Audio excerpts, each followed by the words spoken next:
Welcome to Best Life 30, your 30-day journey to creating the best life possible for yourself. You can just watch this video, or if you want to, sign up for the entire series for free and get the bonus companion worksheets that go with this video. Check the link in the description below. All right, today is day 3, and we're gonna learn how to find our values. So the infinite game exists up here. The finite game exists down here. Right? The infinite game includes the why, what I call our purpose, cause, or belief. It's the vision of the company. It's where we're going. It's something that we will never practically reach in our lifetimes or ever, but we will die trying. That's the point, right?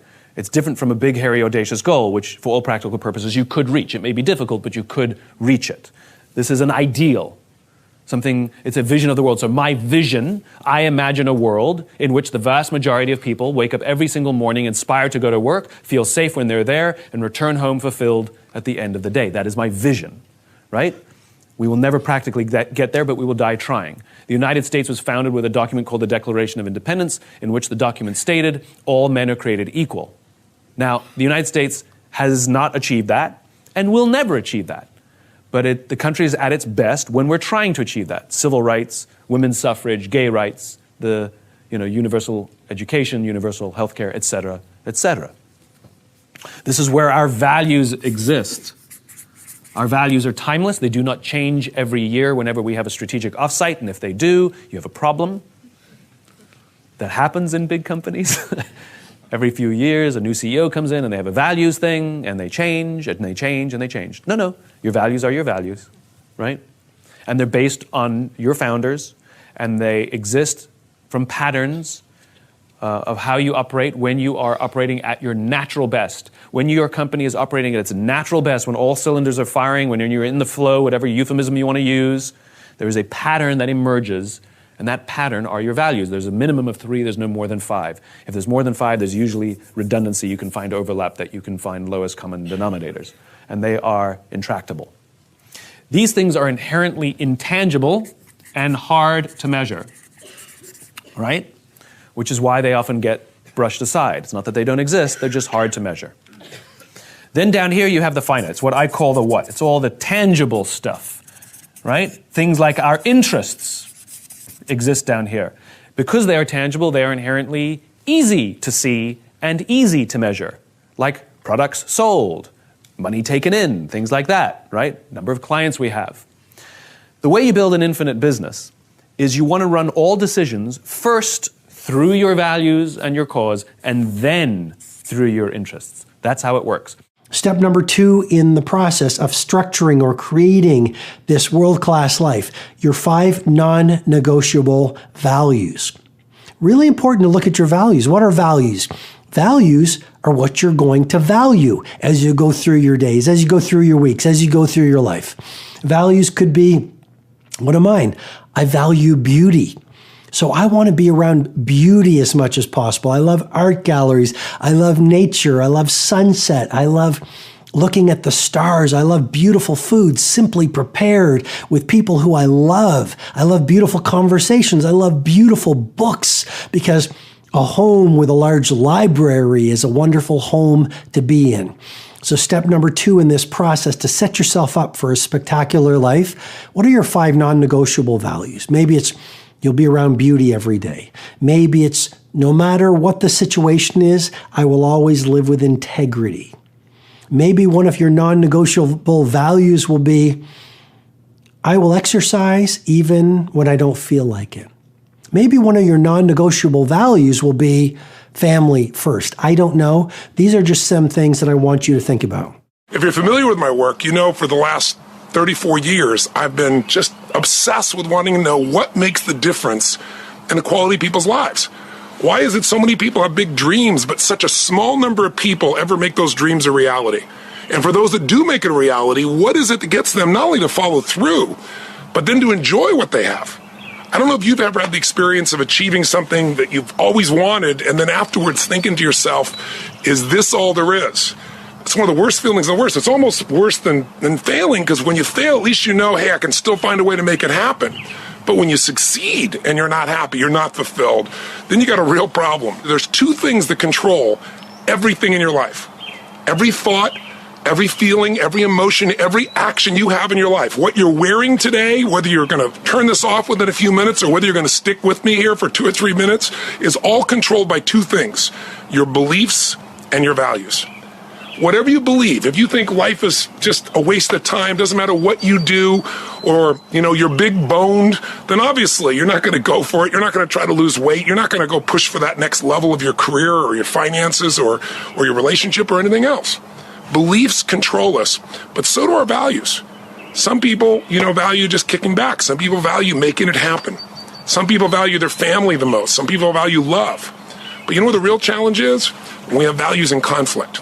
When you really want to make a difference in the world, or you really want to do well for your family, or you really want to do well financially, but simultaneously, you don't want to upset anybody. You want to be totally honest, and you want to make everybody happy. When we have conflicts between what we want and what we think we can have, or, you have a goal of what you really want to make happen, but then you have this other belief inside that says, this damn stuff never does work. Those inner conflicts are what keep people from using all of their energy. It's kind of like taking 2 steps forward and 3 steps back. Used to be people kind of ran on kind of 7-year cycles. It's kind of an arbitrary number, but think about it. From 17 to 24 is kind of a stage of life for a lot of people. From 24 really to about 31, that's another stage of life. 32 to 39 or 40 years old, another stage. 40 to 47, another stage. And those are random numbers, but what I mean is people tend to have an idea of what they think life's about. It's my kids, it's building my business, it's making money, it's God, it's family, it's whatever it is. And then they go for it for a period of time, 3, 4, 5, 6, 7 years, whatever, maybe 10. But then there's a time in which people begin to question. They begin to look at their life and they begin to say, is this really what I want? Have you found yourself with that at any time? And then they do one of two things. They either recommit and they go for another 7 years and they take it to another level, or they make a strategic decision that shifts the direction of their life. Either way, your decisions control your destiny. And if you don't choose, that's a choice as well. Some people just kind of stay in the middle in that lukewarm place, not sure what they really want. So this is kind of off the cuff. What I'm really trying to say to you is, maybe the question to ask is, where do I want my life to be today? And where am I really going? What is my destiny? What's going to fill me up? What's going to give me the meaning for my life? That's going to give me joy in my life, not just achievement, but real enjoyment, a sense of meaning and aliveness. I absolutely know I will be the greatest entrepreneur of this era because I'm going to win on the two fronts that people are going to judge by. I'll make enough money so that I'm in the conversation, and I will inspire and help more entrepreneurs than the rest of the field combined. I'm talking all of them. Because what Elon Musk does in his actions to inspire is incredible. It's incredible. And Steve Jobs, but what I'm doing is different. And I know it. The end. And by the way, it's because I want it more. Right. It's not that I'm better, or I just want that. That's the part I want. It's what this whole thing is. That's why the documented, people don't even understand what I'm actually doing. I'm leaving so much, from a businessman standpoint, I'm leaving so much money on the table. Right. But money's not the goal. No. You know what's funny for me? Money stopped being a goal at $100,000. I couldn't believe I made $100,000 a year. Right. I was like, that was it. And since then, nothing's been the same. Doesn't feel the same. Not $1 million, not 10 million. Doesn't feel the same. 100,000. Is it ever okay to violate core values to achieve a goal? Okay. So first of all, really obvious, your values and your goals should be aligned. They should not be adversarial. They shouldn't be counter to each other. And if you think about what your goals are, your goals should be set up in a way that they support your values, and vice versa. That's just the way it is. So I'm not sure where this is going to be an issue. If you're setting up goals that are contrary to your values, you got some issues. Now, I guess if you had the goal of winning the blue belt jiu-jitsu championships, and in order to win, you cheated, like you claimed someone was reaping your leg and you said, you tap and you get the guy to qualified and you win. That could be an example, right? Yeah. Now, do I support that? No. That's wrong. You go win against the values of martial arts to do that. So you didn't win anything and you didn't achieve your goal because you weren't actually the best. Right. So I say no on that one. Another one, let's say you wanted to make a certain level of profit at your company. So you cheated a little bit on the quality of the manufacturing and you sold items that weren't quite reliable. Do I support that? No, right? And why? Let me tell you why. Because your goal is not even aligned with your goal itself. Because when you start making substandard manufactured items, what's going to happen in the long run? People are going to say, hey, we don't like these. Yeah. We're not going to buy them anymore. So you didn't win. You might have won in the short term, but you didn't win. And again, you're going against your value. You should have values that you don't want to, take profit over making good product. And again, in the long run, that value is going to cost you, right? People aren't going to want to buy your product anymore. We do so many different things. So this is the question I sometimes get. How can you do so many different things? Why don't you stick to the knitting? The kind of traditional advice would be to stay focused and keep the business simple. And the way I think about this is we actually do stick to one thing. It's just not described. It's not the business itself. We do web services, which is, big enterprises buying compute services from us, and we have our retail business, and we have Amazon Studios, which is making original content, Amazon Go, the things you listed. So, but the cultural thread that runs through all these things is the same. We only have a few principles at Amazon, kind of core values that we go back to over and over again. And if you looked at each of the things that we do, you would see those run straight through everything. So the first one, and by far the most important one, is customer obsession. And we talk about it as customer obsession as opposed to competitor obsession. And I have seen over and over again companies talk about that they're customer focused, but really when I pay close attention to them, I believe they are competitor focused. And that's just a completely different mentality. By the way, competitor focus can work, but I don't think it works in the long run as well as customer focused. For one thing, once you're the leader, if your whole culture is competitor obsessed, it's kind of hard to stay energized and motivated if you're out in front.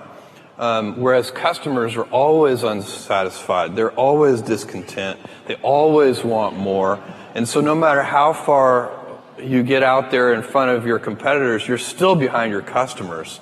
So they're always pulling you along. So customer obsession is a deep principle that underlies everything we do. Another one is eagerness to invent. So we love to pioneer. And when we have done, by the way, whenever we have tried to do something in a kind of Me Too fashion, we have failed at it. We need to have something that is differentiated, unique, something that customers are going to like, that we're kind of leading with. So that's another element that works for us.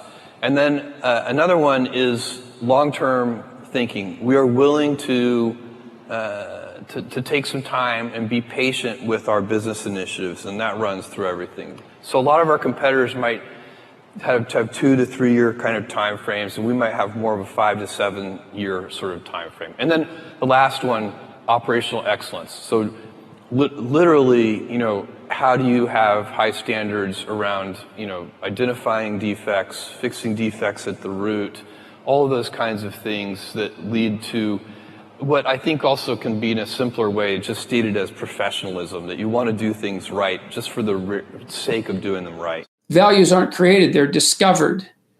And they're discovered through a consultation with the parts of yourself that you're not conscious of, that you're not fully conscious of, that aren't articulated, that aren't fully articulated elements of your primary personality. You have to discover what your values are. And you're informed about that, well, partly by other people who will object if your values aren't appropriate, but certainly by a dialogue with yourself and with your conscience. That's a very important thing to know. It's part of the reason why I think that you need to tell the truth, because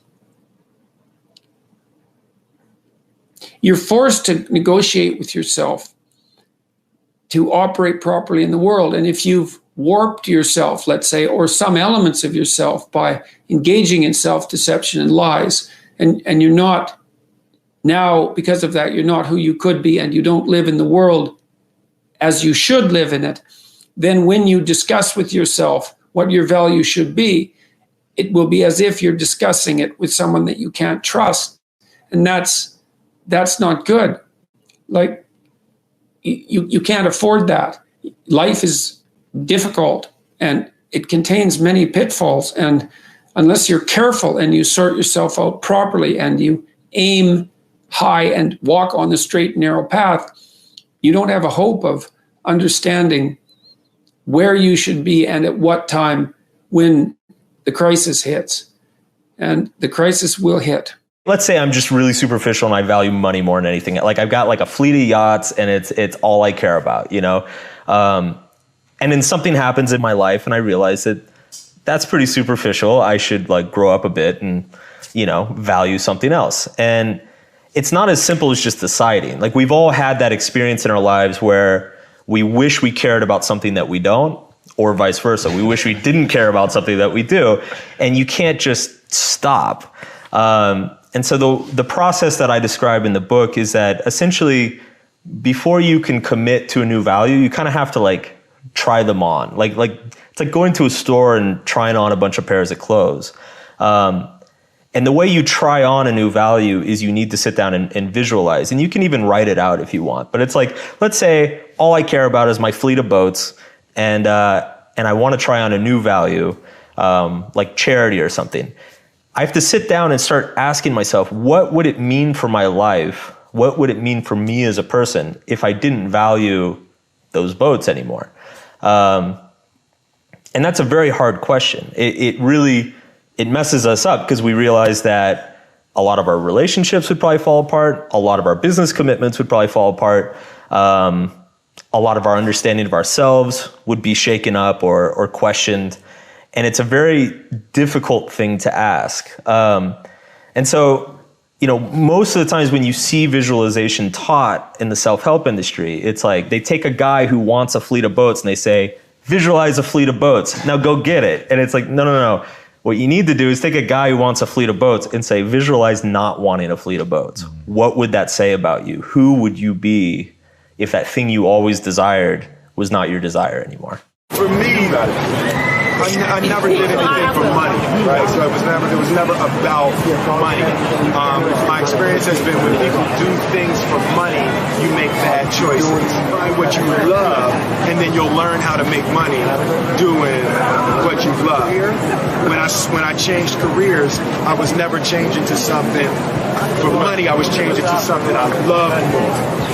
Right, and that to me, that's really the only way to keep the passion. If you have two choices, one is playing the piano, and another one is, you know, bowling. And you can make more money bowling, but you love playing the piano more. You got to play the piano. It's like you'll tear yourself apart if you're not doing the thing that you love most in life. And you know what it is right now. Right now, there's something that you love more than everything. Whatever it is that you love crazy has to be the thing that you dedicate your life. What is human value? Money? Oh yes, very important. Sometimes I jokingly used to telling the Buddhist audience, particularly Tibetan, you usually used to recite one Tibetan special sort of mantra, that is Om Mani Padme Hum. So we recite, sometimes we a little bit of hurry, then we recite Om Mani Padme Hum, Om Mani Padme Hum, then Om Mani, Om Mani, Om Mani, Om Mani, Mani. So that sounds, looks like money, money, money, money, money, like that.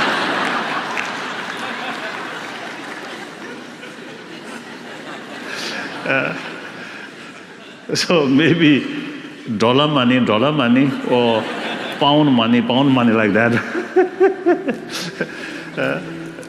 So, but they, of course, what I think value. And of course, all these external, the facilities, there's the value of the things, good. But all these provide physical comfort, not mental comfort. if you have plenty of money, then some kind of satisfaction in their mental level. Oh, I have a lot of money. That is illusion, actually, because we notice among the billionaire, plenty of money, but as a person, very unhappy person, a lot of worry, a lot of anxiety, a lot of suspicion, a lot of jealousy. As a person, billion money fail to bring inner peace. Billion money bring more suspicion, more uncomfortable, more worry. Anyone who truly believes if you have money, everything can solve. Everything can solve. Then you get real 100% satisfaction. That's, I think, illusion. Money can bring some friend, but that essentially friend of money, not friend of being yourself. Your fortune go like that. You become richer, richer, richer. You found more friends. When your fortune goes like that, then these friends also, I think, disappear. Even you want to telephone, they may not answer. Isn't it? So these friends are not genuinely your friend, but a friend of your money. My parents worked hard to pay the bills and to keep a roof over our heads. But even though my parents couldn't give us material things, they gave us something much more precious. They gave me and my brother strong values.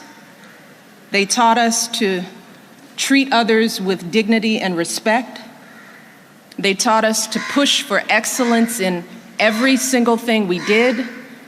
They taught us to be humble and to be grateful for everything we had.